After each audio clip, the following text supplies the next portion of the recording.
Alhamdulillah, wassalatu wassalamu ala rasulillah Sayyidina Muhammadin ibn Abdillah wa ala alihi wa ashabihi wa mawalah. La hawla wa la quwwata illa billah, amma ba'du. Hadirin para jamaah Masjid Ar-Rahman Kota Madinah Indah yang dimuliakan dan diberkahi serta diridhoi oleh Allah Subhanahu wa taala. Alhamdulillah kita diberikan izin oleh Allah Subhanahu wa taala sehingga kita bisa hadir mengkaji kajian kita, yakni tafsir Jalalain mengenai surat Al-Maun. Salawat serta salam tak lupa kita aturkan kepada Nabi kita baginda Rasulullah Muhammad Sallallahu Alaihi Wasallam yang insya Allah kita mendapatkan syafaat dari beliau baginda Nabi kita Muhammad Sallallahu Alaihi Wasallam. Bismillahirrahmanirrahim. Qala Allah Ta'ala wallahu a'lamu bi muradihi wa qala al-musannif wa nafa'ana fid dharain. Amin. Kita lanjutkan ayat yang ketiga. Wala yahuddu ala ta'amil miskin fawailul lil musallin alladzina hum an salatihim sahun alladzina hum yura'una wa yamna'una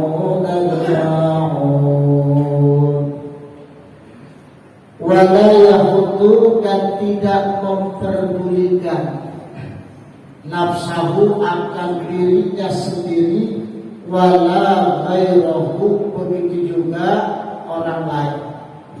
Ini tafsir udah lama Pak, tapi sekarang kenyataan terbukti sudah. Wala yahudu ala ta'amil miskin. Orang sekarang udah banyak yang gak peduli sama makan.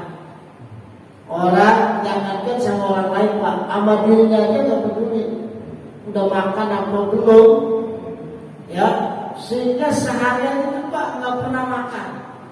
Nah akhirnya banyak penyakit lambung, penyakit mah apa bapak? Mah ya, penyakit malah, penyakit kronis lah, itu hati-hati. Tidak peduli sama makanan, artinya banyak punya waktu dia nggak mau makan. Mentang-mentang lagi banyak duit, hawanya buka. Apalagi ibu deh, mentang-mentang dia yang masak, dia kagak mau makan. Begas saya Pak Ustaz, habis ini udah kayaknya saya masak kayaknya udah kenyang banget. Jangan. Tuh, dari pola makan kita itu dari sini. Wala yahudu ala ta'amil miskin. Juga nggak peduli apa yang kita makan. Sekarang udah macam-macam. Dulu pisang aja Pak. Sekarang pisang ada kejunya, ada coklatnya, ada apa ya? Stroberinya, apa namanya toppingnya? Topping apa topping? Toppingnya, tuh masya Allah. Udah nggak peduli. Ini sehat apa kagak? Yang penting enak, buat terus. Nah, hati-hati nih. Ini tafsirnya ternyata banget. Juga nggak peduli, ya. Ini orang udah makan apa belum? Tetangga kita udah makan apa belum? Bapak emak kita udah makan apa belum? Jangankan sama orang sama dirinya juga nggak peduli kok masalah makan. Hari ini udah makan Bu? Belum. Belum makan belum? Belum. Makan. Ini saya kasih tahu, ini bukan kata saya, ini kata ulama. Makanan yang disuguhkan di majelis, di rumah orang alim makan. Kalau perlu habisin. Kalau kita emangnya yang udah kenyang banget, cicipin. Waduh, kayaknya nggak doyan banget Pak Ustaz. Rasain. Ambil gasnya satu butir, telan. Kenapa? Karena itulah yang banyak membawa keberkahan. Kita utang lagi banyak makan di masjid. Iya benar. Mana ada masjid digelar tahlilan, datang ikut makan. Ya Allah, saya makan makanan yang banyak keberkahannya. Dan habisnya sahih loh. Buka kitabnya Riyadhus Shalihin. Yang nggak percaya, yang percaya mau udah manut aja. Yang nggak percaya buka kitab Riyadhus Shalihin. Maka kata Rasulullah, seandainya ada makanan jatuh nih, ambil makan selagi masih bisa dimakan. Orang tua kita pinter, orang tua dulu pinter. Apa dia bilang? Belum ada 5 menit nak makan. Oh, ini jangan cerita Masya Allah makan udah jatuh, digilos, diinjak. Kata ayam ya, kalau makan diinjak ayam. Jangan makan. Kalau orang Jawa apa mengatakan apa? Nasi aja tuh ada dewinya, kata orang Jawa juga, Dewi Sri namanya. Itu kata orang Jawa, saya nggak bahas itu Jawa, itu mah tafsirnya. Artinya makanan itu benar-benar utama. Maka dalam Al-Quran coba berapa kali makan. Wala yahuddu ala ta'amil miskin. Ta'am apa sih ta'am? Makanan. Makanan itu berarti kita. Ini kadang Masya Allah. Sama makanan seblak makan, ketoprak makan, gado-gado makan. Apalagi mereka lagi hajatan. Apa jadi makan? Pulang-pulang kondangan, mencret. Ini hajatan apa jadi makan? Terus Pak, kita mau makan. Emak sama bapak kita kira-kira udah makan atau belum? Emak kita dia lagi sakit, bapak kita dia lagi sakit. Emak udah makan. Enggak mau makan. Yuk makan yuk. Yuk, saya suapin. Dulu kan saya disuapin makan sama emak. Sekarang emak gantian saya yang suapin. Ada yang begitu. Ini bapaknya emaknya sakit. Mulai mesra-mesra. Gua capek. Masa gua suapin bapak gua, mama gua. Masa suapin bapak mama. Udah dulu kayak gantiin. Masih jangan gua dulu, mama bapak kan anaknya banyak, bukan gua doang. Masih gua doang yang ngurusin mak. Lu dia sekali-kali. Allah dari kanan Pak. Nih, mulut kita tuh udah pernah Pak disuapin sama emak kita. Udah pernah disuapin sama bapak kita, emak kita lagi makan, kita berak. Sampai-sampainya makanannya ditaruh di pungut kotoran kita. Selesai kita dicebokin, selesai lanjut lagi Pak makan. Ini sekarang anak bapaknya emaknya sakit stroke, berak di situ, kencing di situ, lagi makan. Ya Allah mak, jadi hilang jadi mak, selera nafsu makan saya mak. Benar kan? Zaman sekarang gitu. Ya, jangan. Wala yahuddu ala ta'amil miskin. Yang tidak ada yang peduli nanti yang makan itu. Apalagi yang mau orang miskin. Nah ini kan apa? Al-amuhu nazalat bil 'ars bil wa'il atau bil walid bil al-mughirah. Ayat ini turun berkenaan dengan si As bin Wa'il ini biadab banget ini manusia ini. Waduh, tukang ledekin Nabi nih, As bin Wa'il. Setiap Nabi dakwah di depan. Waduh, supaya apa tujuannya? Supaya Nabi malu. As bin Wa'il ini memang orang kaya. Orang kaya As bin Wa'il. Bagus sih orang kaya di TPI ini, komplek TPI nggak ada yang model kayak As bin Wa'il. Ini kalau kayak As bin Wa'il kan, ini lagi ada pengajian begini nih, dia kelar Pak pertemuan lagi, yang datang dikasih duit 1 juta. Kira-kira nih, kalau ada zaman begitu di zaman sekarang, kira-kira ramai mana Pak ngaji di sini atau kumpulan di sono yang hadir 1 orang 1 juta? Hah? Coba dah. Ini kan brengseknya As bin Wa'il itu brengsek Pak. Manusia biadab ini As bin Wa'il. Padahal ini sama Nabi masih saudara. Ini kan anaknya si Hisham. Ini masih saudara, ini sama Nabi masih saudara. Yang kurang lebih apa namanya kayak sepupu. Tapi sampai begitu brengseknya itu As bin Wa'il. Makanya diturunin tuh ayat ini, turun tuh. Apa ketika itu? As bin Wa'il Pak, yang namanya orang kaya, setiap 2 minggu itu motong onta. 5 Itu asli wali itu jago kalau berburu, sekali berburu minimalnya 2 ontak. Bisa ditebas, bisa dipotong lehernya, disembelih dan dibikin sate. Nah, itu asli wali itu setiap seminggu itu bisa 2 kali makan daging ontak. Datang nih orang miskin sama anak yatim datang minta makanan. Wah, itu bininya itu kalau masak itu asli wali, enak rasanya itu. Ini kalau model ada orang kaya, bininya pinter masak, pelit. Nah, berarti kan masih saudara. Sama asli wali, pelit tabur.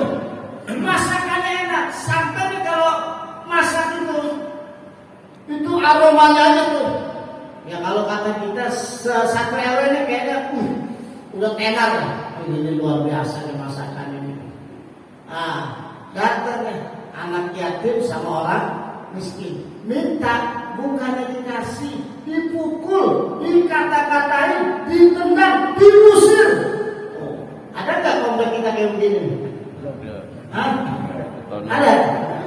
Nggak ada, alhamdulillah nggak ada. Awas kalau ada, tulis saja rumah asli wali. Catat deh, nanti nggak percaya tanya aja. Kan orang sekarang kan lebih percaya sama Google, cari Google. Sekarang mau ngaji nggak perlu, nggak usah pakai Google aja. Google itu yang nulis kagak jelas. Ada orang gila dan tulisan itu. Google, makanya cari pakai kitab. Mohon maaf ya, bukannya kita mengkriminalisasikan, bukannya kita mengkriminalisasikan, bukan. Kita nggak mengkriminalkan ya. Karena banyak orang ya, khotibkah, ngajarkah, itu dibawakan laptop atau palingnya tablet begini ya. Iya. Oh, saya nggak mau, saya punya laptop 3 Pak. Punya, kalau dikumpulin lebih dari 30. Satu-satu saya kumpulin yang punya laptop, kumpulin lebih dari 30 itu. Gak mungkin guru yang minjem kita kasih. Iya. Tapi apa Pak? Jangan mau kita dua-dua ya. Kalau Bapak mau lihat, ini kadang jujur aja. Yang ada laptopnya, yang ada tabletnya, itu kadang ada terjemahannya Pak. Orang kalau ngaji udah pakai terjemahan, bukannya kita sombong. Pemahamannya langsung sedikit, langsung digiring kepada penerjemah. Kalau kita puas, pausnya pakai tablet, iya pakai tablet. Asli warnanya kuning, namanya kitab kuning. Makan soto ada jahenya, ada kuningnya. Kena, ya udah. Jadi kitab kuning ini, ya tambah kuning lagi. Maka jangan seperti asbel wa'il. Siapa dulu yang masih kecilnya tuh kalau makan di pojokan, ada temennya takut gitu, ada nggak? Kayaknya muka kecilnya, zaman kecilnya dulu begitu tuh. Ada tuh asbel wa'il tuh. Bagi jangan sampai apa perkara makanan itu kulit nauzubillahi. Nah, sama Walid bin Al-Mughirah tuh. Orang kaya tapi pelit itu. Itu orang begini ya, dicap oleh Allah Subhanahu wa taala. Yang menyebabkan turunnya ayat ini wala yahuddu ala ta'amil miskin, itu peristiwa itu. Orang minta makan anak yatim dan orang miskin minta makan malah diusir. Masya Allah. Maka di sini dilanjutkan oleh Allah. Orang kalau ada perkara makan, fawailul lil musallin, maka celakalah bagi orang yang sholat. Jangan di situ doang bacanya, ada isim mausul. Terus alladzina hum an sholatin sahun. Fawailul, maka celakalah lil musallina, bagi orang-orang yang sholat. Celaka bagi orang yang sholat. Yang sholatnya bagaimana?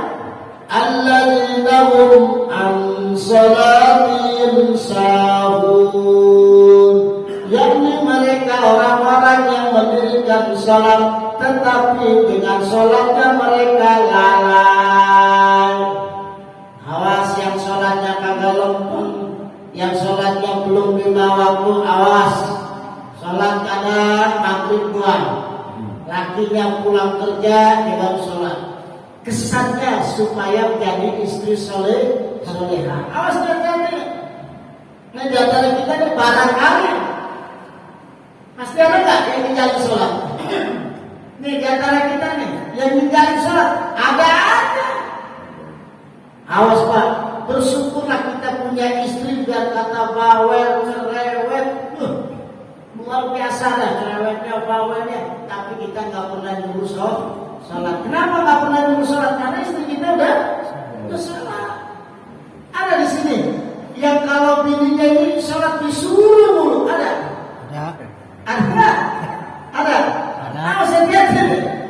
Kalau kita punya istri sholatnya aja masih disuruh, ya Allah, kayaknya di sini nih Pak. Biar cantiknya kayak bagaimana juga tetap aja Pak. Di hati ini kayaknya sakit. Kok sholat aja masih disuruh? Ada istrinya di sini ibu yang suaminya sholatnya masih disuruh ada. Harus jangan kayak itu. Itu orang kalau udah kagak sholat Pak, ya Allah, banyak deh ceritanya deh, panjang. Di dalam kuburnya ya disantep, dicatok, digigit sama ular, namanya apa? Syuja'ul Aqra, orang yang kagak sholat. Diazab kubur, azab kuburnya bukan dari samping kiri samping ke kanan, kagak. Digencet sama bumi dari kepala ke kaki.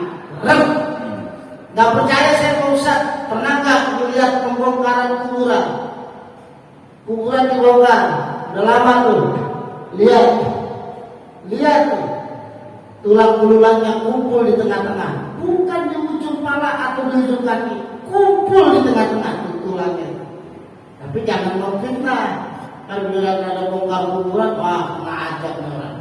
Ada kubur deh, jangan. Udah kayak gini kita udah selamat aja dari ajab kubur, jangan. Belum tentu Pak. Orang yang ajab kubur, ya banyak. Apalagi wanita tuh pikirnya harus diperdalam, ibu tuh. Pikirnya, pikir kewanitaan itu harus jauh lebih diperdalam. Mengenai sholatnya, sekarang banyak mukena syar'i, ya, jilbab syar'i suami, syar'i rumah, syar'i makanan, syar'i terus motor, syar'i mobil, syar'i apa-apa udah serba syar'i dulu. Hati-hati ya, mukena. Nah kalau orang sholat, ibu deh, ini agak melenceng dikit nggak apa-apa ya, karena ini penting juga nih. Dia mukenanya harus sampai sini nih, sampai dagu, ibu, ya, sampai sini deh. Jangan kan mukena karena pakai jilbab begini nih. Contohnya ya. Karena cewek banyak begitu nih. Ini kalau ibu sholat, ini nih pakai mukenanya begini nih. Ini tidak sah. Kenapa? Ini nih dagu nih bagian wajah, ini masih disebut wajah. Sekarang yang disebut wajah dari mana sampai ke mana? Panjangnya sampai ke mana? Lebarnya sampai ke mana? Ayo. Jidat sampai dagu. Batasan jidat sampai mana? Mana batasan jidat mana? Karena maaf, ada yang jidatnya luas, denong maksudnya. Lapangan terbang ada, itu udah. Tapi jidatnya masya Allah. Ada yang bentuk jidat orang ada yang sama, mukanya sama. Ada yang jidatnya sedikit, kecil maksudnya, pendek. Nah ini dari mana sampai mana? Ibu kalau pakai jilbabnya cuma sampai sini doang nih. Ini begini nih. Ini sebenarnya aurat ini. Seharusnya bagaimana? Seharusnya begini. Ribet Pak Ustaz. Ya memang ribet karena belum biasa. Kenapa sini seharusnya? Nah mungkin orang dulu apa mungkin sekarang lebih apa mungkin model dulu. Ya saya mohon maaf, istri saya belum mukena. Saya dulu yang sortir, yang periksa. Coba lihat Pak modelnya di mana. Sekarang saya tanya, ibu beli mukena pernah kan diperiksain sama suaminya? Coba lihat ke sini, mukenanya benar apa kagak? belum? Boro-boro. Nah, ini soal banget. Harus disebutin, benar. Ini serius. Ini bukan guyonan, bukan candaan. Suami itu hukumnya wajib memperhatikan ibadah istrinya. Nggak percaya? Tanya aja sama istri saya tuh. Tanya sama istri saya. Bukan kita orangnya bawel, bukan. Memang harus teliti. Waduh, benar nggak benar ini mah. Masa iya nggak benar, masa ini sih dapetnya. Nah, coba kalau mau kena dulu. Mana ada talinya tuh kan? Klap langsung itu. Oh, langsung nancep di sini tuh. Mau kena sekarang model fashion doang, model gaya doang. Tapi ngakunya syar'i, tapi kagak syar'i. Kemudian ibu-ibu nih kalau ngambil dulu, saya pernah lihat, bukan saya berarti pernah lihat. Ya, ini kan kadang mungkin pakai bibir merah, nah kalau melenceng gigit memang pakai bibir merah. Kemudian ibu wudhu gini. Saya pernah melihat kan? Ini dalam hati saya. Kok begini amat ini? Ini istrinya siapa ini? Saya tanya Bu, sah apa enggak? Hah? Sah apa enggak? Jadi bibirnya kan pakai bibir merah, barangkali. Dia beli bibir merah mahal, dia juga mulai kredit, kena air sayang mungkin. Jadi wudhunya begini. Ada Bu, betul? Sah apa enggak? Hah? Saya tanya dulu bapak, sah nggak Pak? Ya. Hah? Enggak. Tapi pernah nggak perhatiin istrinya wudhu pernah? Enggak pernah. Pernah perhatiin istrinya wudhu pernah? Enggak. Lu perhatiin. Tapi saya tanya pernah perhatiin istrinya tidur? Wah. Tidur aja sering bosan.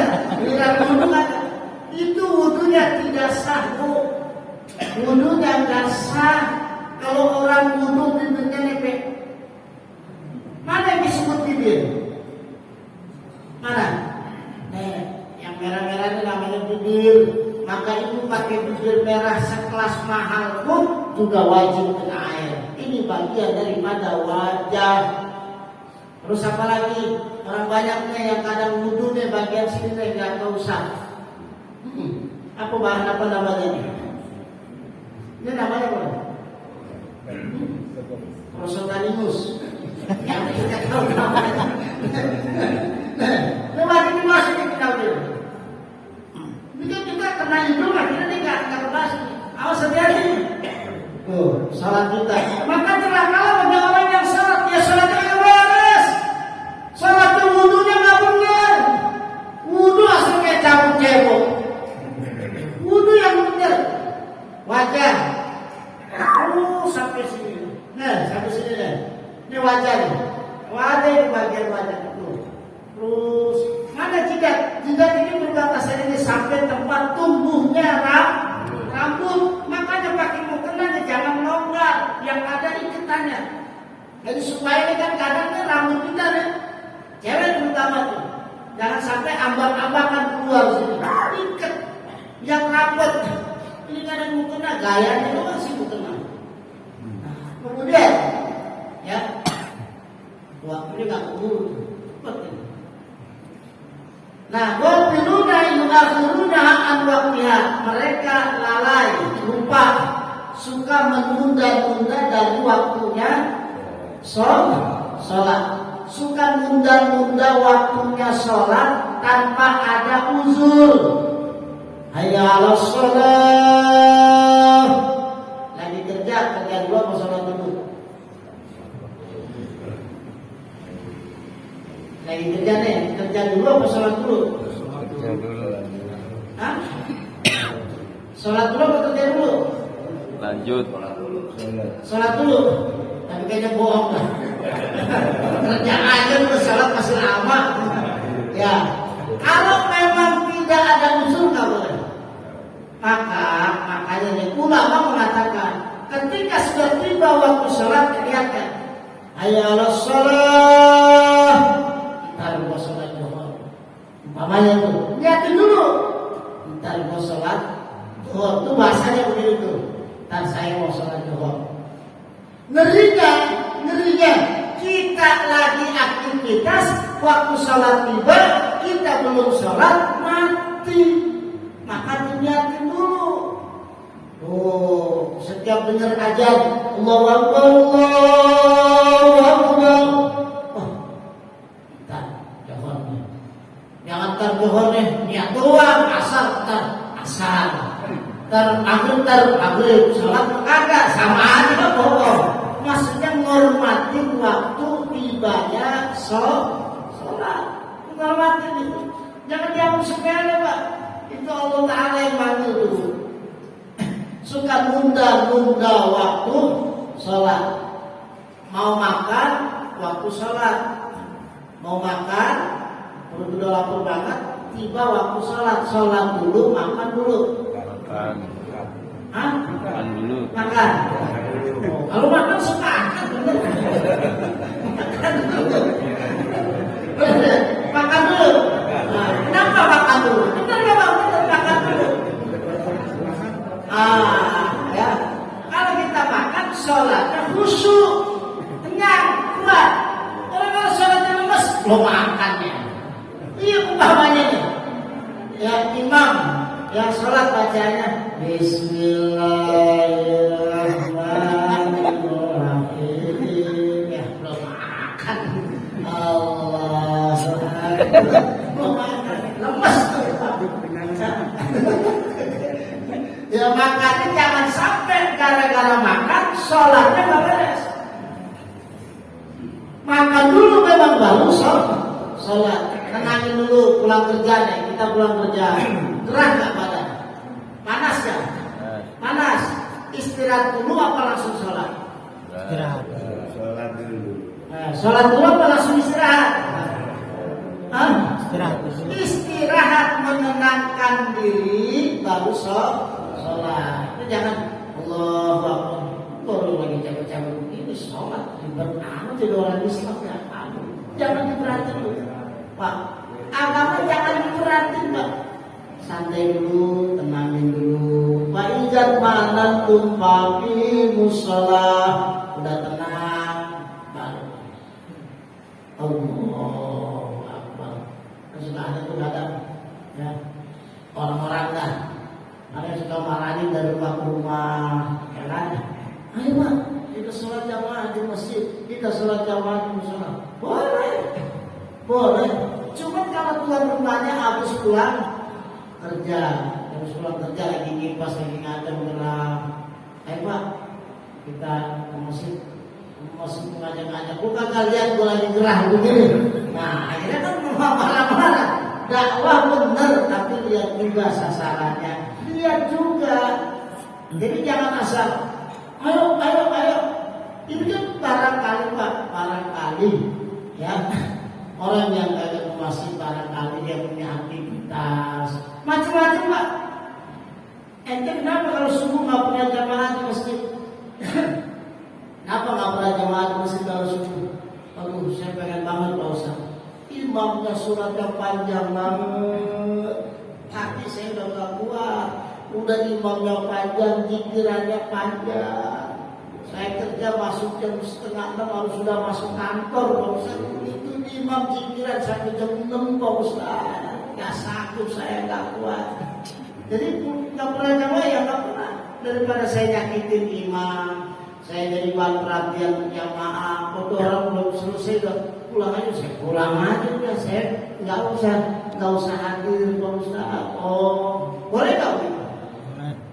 Boleh gak? Boleh kan? Boleh, tapi jangan menjadi alasan ya. Besok Jumat ya, besok subuh ya sepi ya. Kenapa? Boleh kata Pak Ustaz ini. Alasannya banyak tuh alasannya. Jangan. Ya, hari ini kita jadi orang paling kaya. Dari habis subuh, sholat subuh jamaah, agak pulang lagi. Enggak zikir lagi, taklim lagi. Taklim tuh pahalanya di atas zikir. Nah, sampai matahari terbit. Begitu matahari terbit, pulang kita. Maka kata Nabi, alaihi hajjatul umrah. Orang itu berhak mendapatkan pahala haji dan umrah. Masya Allah. Ya, kemudian alladzina hum yura'una, mereka-mereka itu yang pamer bis salati wa ghairiha, di dalam salat dan selain salat. Masya Allah, itu kalau salat pamer banget. Ada Pak, di kampung kita ada di kampung kita. Gak usah di kampung-kampung orang, di kampung kita itu ada. Kalau sholat, suratnya panjang dulu, panjang dan minta ampun. Kesian nenek-nenek bergemeteran. Nenek gemeteran sholat, Masya Allah, saking takutnya sama Allah ternyata. Bukan mau usah kelamaan, saya dirinya pegel, gak kuat. Ini hati-hati. Kalau kata Nabi ini, idza shalla ahadukum bin nasi falyukhaffif, kata Nabi, kalau kamu ngimamin orang, maka sholatnya yang enteng-enteng saja, jangan terlalu lama. Kecuali apa? Kalau secara fikih, kecuali memang udah adatnya, kebiasaannya, kesepakatannya begitu. Ini jamaahnya hafizul Quran, orang-orang yang hafal Quran jamaahnya semuanya. Kemudian apa? Imamnya baca ya salat subuh rakaat pertama baca surat Al-Baqarah. Mantap kan? Mantap karena apa? Karena memang keadaannya, memang kebiasaannya begitu. Ini kagak di komplek TPI Masjid Ar-Rahmat umpamanya sholat subuh rakaat pertamanya surat Tabarak. Nah, lama aja kira-kira. Lama aja.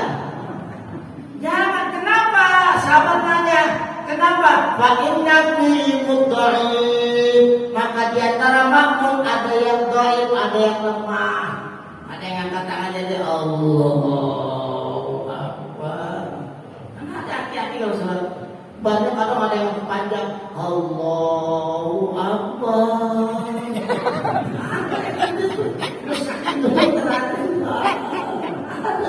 Sampai Allah. Makin yang mudha'if wasaqim. Sakit itu apa? Sakit. Sakit banyak-banyak. Ada Pak setan tuh. Ya. Ketika kita sholat Allahu Akbar. Imamnya waladhdallin amin.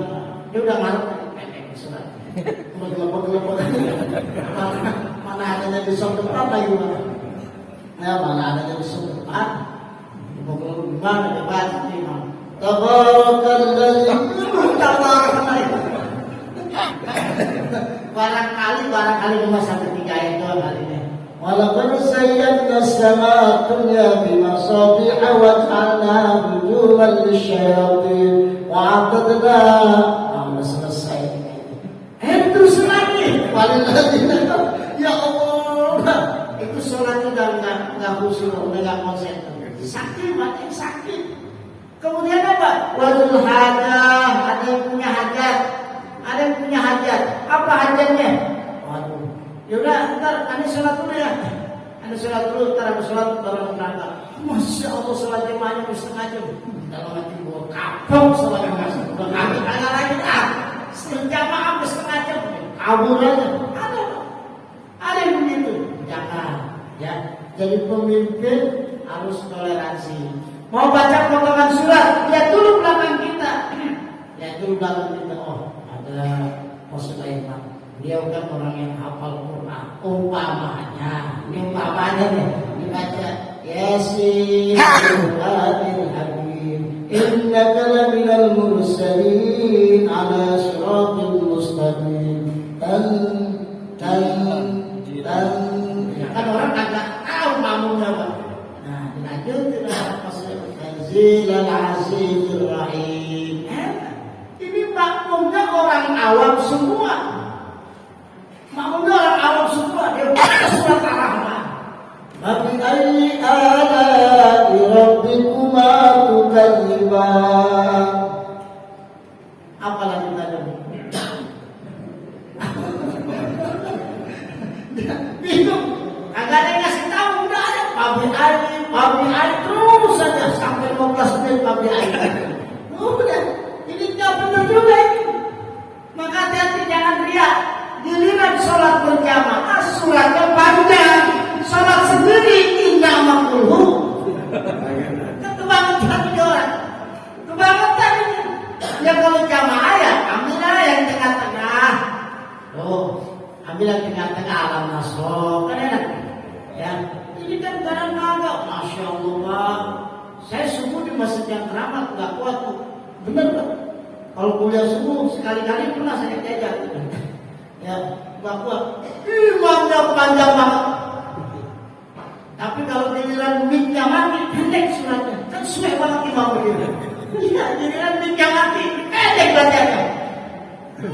Saya mau belakang kenapa?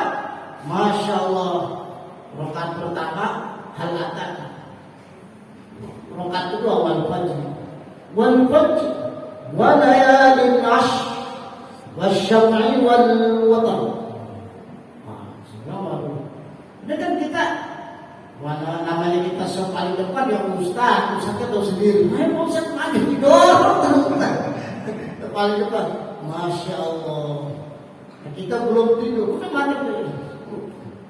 Coba, ada yang belum tidur pengen utamain jamaah, ya paling ambil suratnya yang sedang-sedang aja, yang biasa-biasa aja. Nggak pernah saya imam tanya satu-satu, saya nggak pernah imamin surat panjang itu, nggak pernah. Paling kalau imamin surat panjang supaya hafalan kita nggak lupa, itu juga cepatnya minta ampun. Sabbih isma rabbikal a'la alladzi khalaqa fasawwa walladzi qaddara fahada walladzi akhrajal mar'a faja'alahu ghutha'an ahwa sanuqri'uka fala tansa illa ma syaa Allah. Enak, coba kalau baca sabbih isma rabbikal a'la alladzi khalaqa fasawwa. Tarik nafas dulu ya Allah. Sebelum surat panjang bisa selesai cepat, tapi udah panjang dilanggang-langgangin. Penting kalau bener, kalau salah ini dongkolannya kapok dah. Kapok juga. Kalau bener panjang bagus, panjang salah lama. Nah itu kita yang penting ini dongkol, kurang ajar ini rusak ini jamaah ini. Nah ini yang bikin apa sih, merusak jamaah gitu. Maka banyak, itu benar Pak, banyak orang yang pamer di dalam sholat dan di luar sholat. Sholatnya pamer, giliran di masjid takbirnya kotor banget. Allahu Akbar. Insyaallah.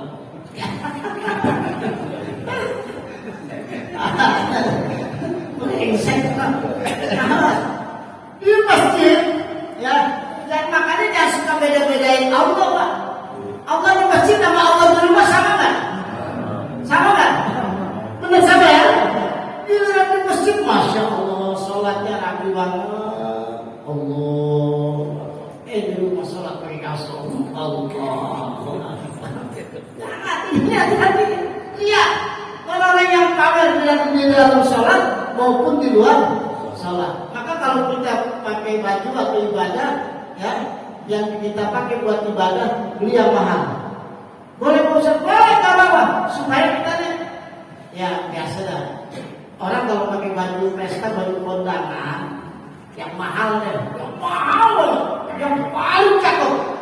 Mau duduk tadi pusat-pusat dulu, mau duduk takut kotor. Makanya ibu bapak kalau beli pakaian yang buat ibadah, beli yang mahal, yang bagus. Boleh. Beli mukena yang 5 juta bu. Supaya sholatnya benar gitu, benar sholat mukena 5 juta. Allah. Bukan nangis gitu. Tapi jangan benar-benar, jangan dibas-dibas mulu. Tentang pakai mukena mahal ada temennya. Wah itu gini mukena kenapa 5 juta ini? Jangan. Artinya belajar kita ada yang tahu. Gitu. Kemudian wayang dan mauna al-birri wal fasli wal qadri wal khus'ati, dan mereka enggan meminjamkan al-ma'u barang-barang apa? Perabotan kayak rumah tangga seperti apa? Ibroh, jarum, awas deh. Ya di kitab ada tuh orang pinjam jarum, orang alim nih. Hanya gara-gara pinjam jarum, dia lupa balikin, lupa pulangin. Itu cuma di surga doang, pintunya nggak mau terbuka. Udah dekat surga, pintu surga nggak mau terbuka. Ditanya kenapa? Hanya gara-gara pinjam jarum dulu waktu masih hidup, kagak dibalikin, lupa. Itu cuma kalau duit nah kalau duit terkunci rapotnya itu hati-hati. Kolpasi dan kapak hati-hati tuh yang suka minjem kapak punya orang, ada minjem tangga, mau tangga usah dihilang pinjam ke tangga bawa yang pinjam nih usah pinjam tangga ya dari kita memakai Pak ini tangga saya mas udah dipinjemin lagi loh, amal tangga saya mau loh. Cuma ada Bapak Ustadz, udah kita suruh Pak, tangga saya, tangga apa ya? Wah kayaknya ada yang pinjam lagi, kaya ke tangga. Ya jadi, ini umpamanya orang minjem barang orang, dijaga. Jangan udah minjem barang orang, dipinjemin lah, dipinjemin lagi, tanggung jawab dia minjem. Bahayanya di situ. Minjem apa? Apalagi ini kalau mau kurban, kan mau kurbannya, ya golok orang main bawa aja. Dan yang punya golok cari mana nih golok saya? Awas hati-hati. Walaupun dari periuk itu kayak panci, ya. Walaupun nanti pinjam mangkok nih. Nih kita makan kan ada mangkoknya nih, ya. Ini mangkok siapa nih? Mangkok masih. Jangan dibawa pulang. Ini kan tidak pendapatan ya. Yang mangkok masjid beli berapa? 15. Tiba-tiba sebulan 33. Awas hati-hati loh. Ini karena kebangetan ya. Awas hati-hati. Mangkok masjid berarti punya masjid. Makan aja jangan bawa pulang. Kalau mau bawa pulang. Nanti kadang-kadang saya mau pulang punya, ya tiap hari saya mau pulang punya. Lama-lama mau masjid kumpul di rumah dia. Awas hati-hati. Ustadz dia benar deh. Karena perkara apa tuh? Perkara sendok lah. Ini karena kita suka teledor, suka nggak perhatiin. Padahal itu hati-hati. Wayang naunal. Ya silakan. Silakan bapak-bapak, ibu-ibu menyambut tafsir surat Al-Maun atau yang lainnya. Ya, silakan Pak Luis. Assalamualaikum warahmatullahi wabarakatuh. Dari kita mendengar kajian dari Pak Kiai, saya merangkumi bahwasanya kita menghormati orang miskin, kita menghormati orang tua, dan kita berbuat baik sama manusia itu ada kepuasannya. Jadi apa bedanya atau berapa pentingnya antara kita mempelajari adab di fikih sama ilmu yang ditafsir? Seberapa lama proses kira-kira antara adab dan ilmu? Mana yang lebih cepat? Assalamualaikum warahmatullahi wabarakatuh. Terutama di zaman sekarang ya, adalah adab tentang terutama terhadap sesama orang tua. Ini Nabi katakan, ini hadis Nabi. Hadis juga ada. Banyak kalau selesai semua. Orang berbakti sama orang tuanya, terutama sama ibunya, maka itu lebih besar pahalanya dari orang haji dan umroh berkali-kali. Berbakti sama orang tua kita aja, itu lebih besar pahalanya dari orang melaksanakan ibadah haji dan umroh. Jangankan ibadah haji dan umroh. Orang sahabat pengen ikut perang. Ditanyakan sama Nabi, awal dibuka, ayo, apakah kedua orang tua masih hidup? Masih, ya Rasulullah. Maka apa kata Nabi? Kata Nabi, rawatlah orang tuamu, wajahnya bisa bilang. Maka itu lebih besar pahalanya dari jihad di jalan Allah. Ini sekarang tantangan kita nih yang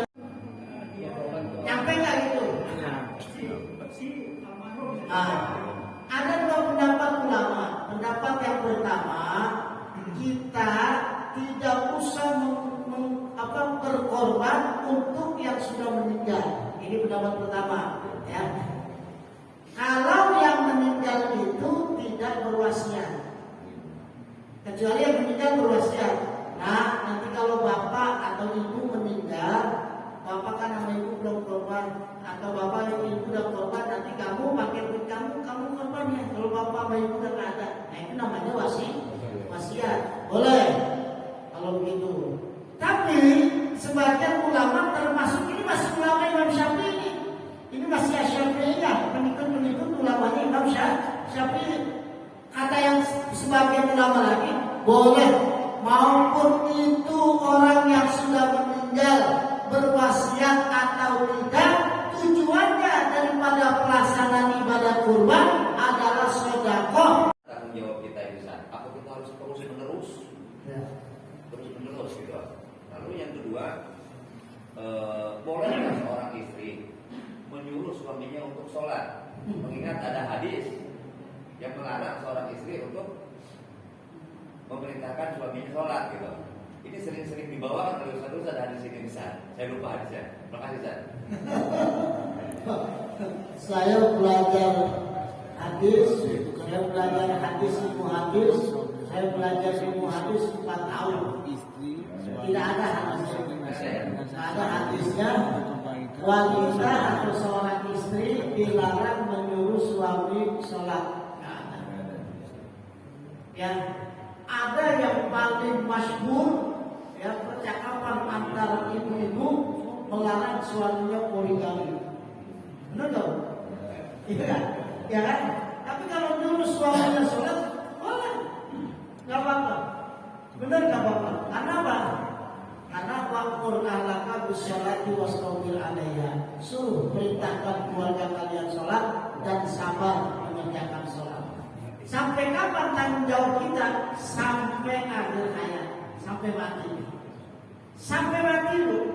Kita nyuruh anak kita sholat. Ayo nak sholat. Jangan bosan-bosan, jangan capek. Ayo nak sholat. Insya Allah meninggalnya kita sebagai orang tuanya itu anak sadar rajin sholat. Insya Allah. Jadi jangan sampai kita putus asa. Terus suruh anak kita sholat. Kita punya anak, masih hidupnya kita begelin kita. Barangkali mudah-mudahan kita udah gak ada umur, anak kita jadi taat kepada Allah Subhanahu Wa Taala. Maka dibaca doa ini.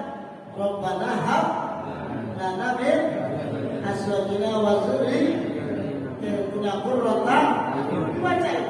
Nah kemudian perkara orang sholat sunat qobliyah Jumat ada apa kagak? Mazhab Imam Syafi'i ada. Bahkan Imam Syafi'i ya menggunakan hadis idza dakhala masjidah wal khatibu yakhthub wal yusalli rak'ataini khafifataini. Itu kalimatnya. Kalau ada kalian sholat sementara khatib lagi khutbah. Nih, khatib lagi khutbah, kalian masuk masjid. Ya, di sholat Jumat deh. Khatib lagi khutbah. Kalau di situ kan di hadisnya kan khatib lagi khutbah. Sholat apa Pak yang khatib lagi khutbah? Zuhur ada kan? Zuhur ada khutbahnya kan? Tidak ada. Jumat. Maka Nabi mengatakan ya dalam mazhab Imam Syafi'i man yusalli rak'ataini khafifataini, maka sholatlah 2 rakaat yang cepat, artinya yang enteng. Itu kalau perlu suratnya nggak dibaca, baca Fatihah aja. Kalau baca surat baca innaqul kulhu, surat andalan kita ingat. Ya itu aja. Jadi jangan udah datang telat, action. Allah Akbar. Nanti belajar khutbah, masya Allah 2 rakaat sampai khutbah selesai khutbah. Ini kebangetan. Ada qobliyah Jumat ada. Cuma kalau mau lengkapnya panjang ditanya. Tapi yang jelas ada dalam mazhab Imam Syafi'i. Kalau yang tadi korban itu ada dalam kitab Asmarul Yadinah, salah daripada kitab Riyadul Yadinah. Jadi nyampaikan korban-korban yang meninggal. Nyampe. Ada lagi timbul di masyarakat korban 1 kambing buat sekelurahan, boleh nggak? 1 ekor kambing buat sekelurahan. Boleh. Korban 1 kambing buat sekeluarga. Boleh nggak? Boleh aja, tapi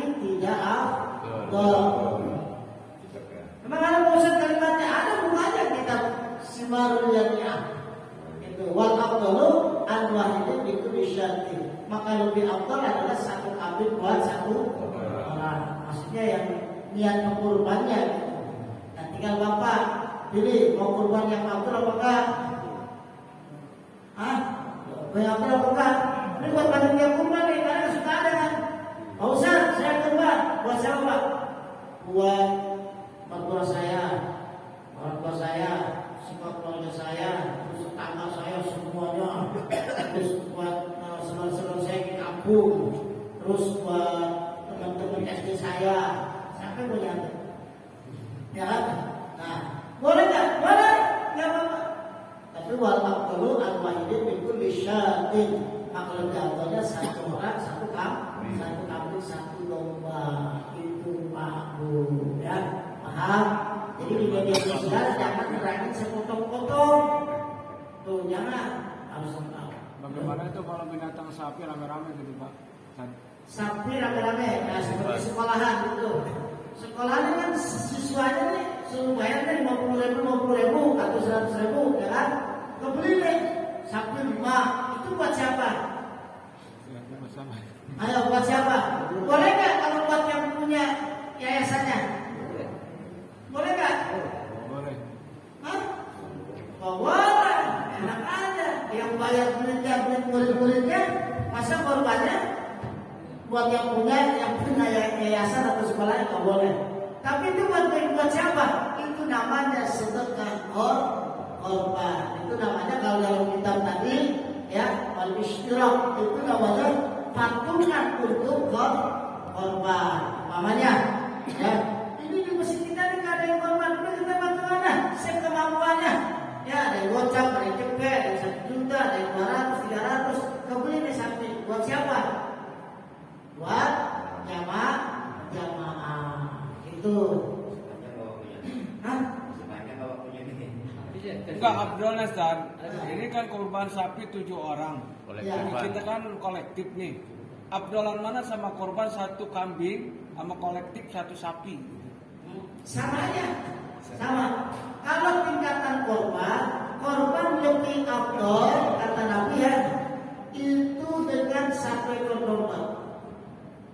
1 ekor domba dibandingkan dengan 1 ekor sapi. 1 ekor domba. Cuma kalau semuanya domba semua, kira-kira yang terjadinya sama enggak? Itu maka akhirnya diringkas. Udah 7 orang, ya kan? Jadilah sapi, bayarlah secara kolektif. Itu, makanya tahun ini 3,5 juta satu orang, 3,5, ada 7 orang kebelilah sapi. Mana yang lebih afdal? Itu banyak pendapat ulama. Kalau umpamanya sapinya kurus, ya mana lebih bagus? 1 ekor sapi atau 7 ekor domba?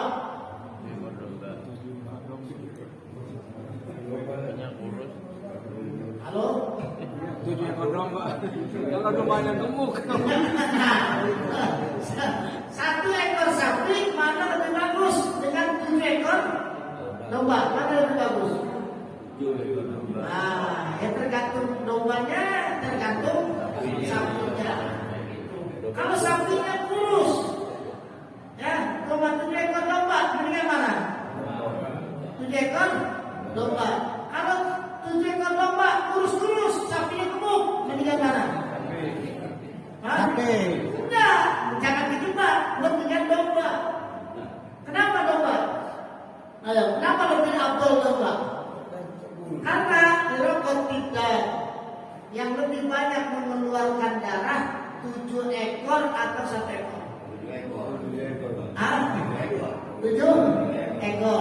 Kemudian yang mana bulunya lebih banyak, domba apa sapi? Emang sapi kan punya bulu.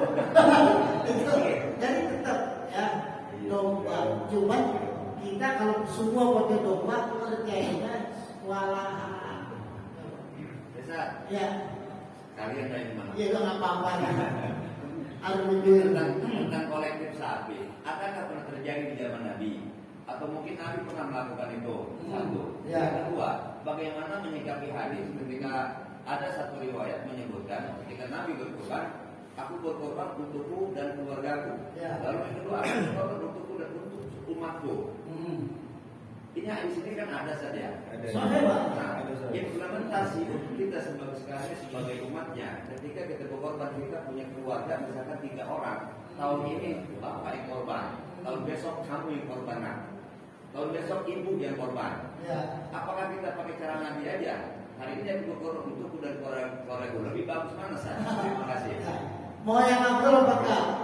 Kalau Nabi memakai itu karena itu bentuk ketawaduan, bentuk ketarohuman. Tarohum itu kasih sayang Nabi sama umatnya. Jadi umatnya yang benar-benar miskin, kagak mampu korban, sudah ditampung duluan oleh Nabi, sudah dikorbankan duluan oleh Nabi. Kenapa? Karena Nabi itu saking sayangnya sama umatnya. Ya Allah, saya korban untuk umat saya. Berarti umatnya yang benar-benar miskin gak usah khawatir mengenai pahala korban, karena sudah dikorbankan oleh baginda Nabi. Cuma kita sebagai umatnya, kita tanya deh, miskinkah kita? Hah?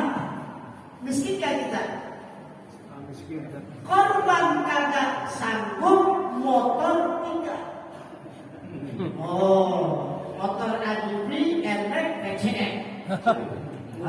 Jawab korban nggak sanggup. Bayar cicilan mobil 3 juta lebih sebulan sanggup.